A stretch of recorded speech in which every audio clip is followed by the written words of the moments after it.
अब अगर हमसे कोई कहता है would you mind doing this thing या do you mind if I do this thing, तो डू यू माइंड के आंसर में लोग हमेशा यस कहते हैं, यस, नो प्रॉब्लम। मतलब कि यस का मतलब क्या है कि हाँ मैं माइंड करूंगी।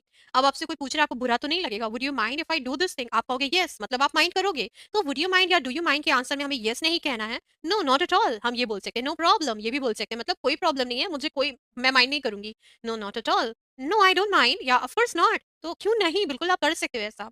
तो इन रिस्पॉन्स नो भी आप कौन सा आंसर ऐड करते हो, आई am afraid I do mind, मतलब कि सॉरी लेकिन हाँ मुझे प्रॉब्लम होगी अगर आप ऐसा करते हो। I would prefer not to go, I would prefer not to help, I would prefer not to let you go, I would prefer not to do something. हम इस तरह से नो को भी ऐड कर सकते हैं अगर हम माइंड करेंगे वहां पर। तो आई am afraid I do mind, ये तरीका बहुत अच्छा है कि अगर आप नो कहना चाहते हैं कि मैं माइंड करूंगा, आप ऐसा मत करो। Would you mind if I park my car here in front of your house, I am afraid but I do mind. हम ये बोल सकते हैं please you may park somewhere else.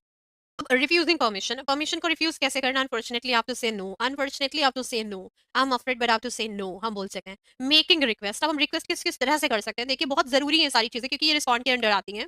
Making request, could you please pass this salt please, would you please pass this salt, हम ये भी बोल सकते हैं। Would you mind lending me some money, क्या आपको बुरा ना लगे थोड़ा सा पैसा मुझे लेंड कर सकते हैं, उधार दे सकते हैं। Would you mind lending me some money, I was wondering if I could borrow some money from you, if I could borrow some money from you, I was wondering का मतलब हम जो बहुत संकोच से ऐसा कहते हैं ना कि मैं ना ऐसा सोच रही थी कि अगर ऐसा हो जाए तो I was wondering if I could borrow some money from you, I was wondering if I could take 2 days leave sir. तो आई वाज वंडरिंग हमारी बात को बहुत ही पोलाइटली कहने में मदद करता है। आई was wondering if I could help, if you could help me with this, मतलब मुझे, मैं सोच रही थी कि अगर आप मेरी थोड़ी हेल्प कर दो प्लीज।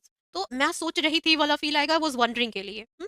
अब रिस्पॉन्डिंग टू रिक्वेस्ट, आपसे कोई कह रहा है कि I was wondering if I could go for 2 days, I could take leave for 2 days। अब आंसर कैसे करेंगे, श्योर नो प्रॉब्लम, या फर्स्ट, या फिर I would be glad to help you, हम इस तरह से बोल सकते हैं। But what if we have to say no, अगर हमें नो कहना है तो हम क्या कहेंगे, sorry I can't right now, sorry I can't go right now, sorry I can't permit you right now, I am afraid I can't, I am afraid I can't allow you, I am afraid I can't help you. तो आई am afraid को add करके या sorry को add करके आप no को add कर दे और पोलाइट साउंड करेगा। Okay, I would be grateful. I would be happy to help you, but it's not possible right now. For the moment, it's not possible. हम इस तरह से बोल सकते हैं। नेक्स्ट है मेकिंग ऑफर्स। अब हम ऑफर्स कैसे बनाते हैं, could I get you a glass of water, किसी को कुछ ऑफर कैसे करते हैं। कोई पर्सन आया हमारे ऑफिस में, हम क्या कह रहे हैं, could I get you a glass of water, could I get you, get you का मतलब मंगवाना भी हो जाता है, गेट यू का मतलब आपको दिलवाऊं या आपको दूं, आपको ऑफर करूं। गेट बहुत सारी चीजों में यूज होता है, हमने प्रीवियस सेशन में लर्न किया है। Could I get you a glass of water, let me get you a glass of water, give me, let me get you a chocolate, let me get you मतलब कि अच्छा मैं लेके आती हूँ, मैं एक ग्लास पानी लेके आती हूँ, let me get you a glass of water, let me get you, let me get you something, तो मैं आपको ना ये चीज दिलाती हूँ या मैं आपके लिए ये लेकर आती हूँ। तो गेट यू का मीनिंग यहाँ पर जाता है। हाउ अबाउट सम आइसक्रीम, अच्छा आइसक्रीम के बारे में क्या ख्याल है। तो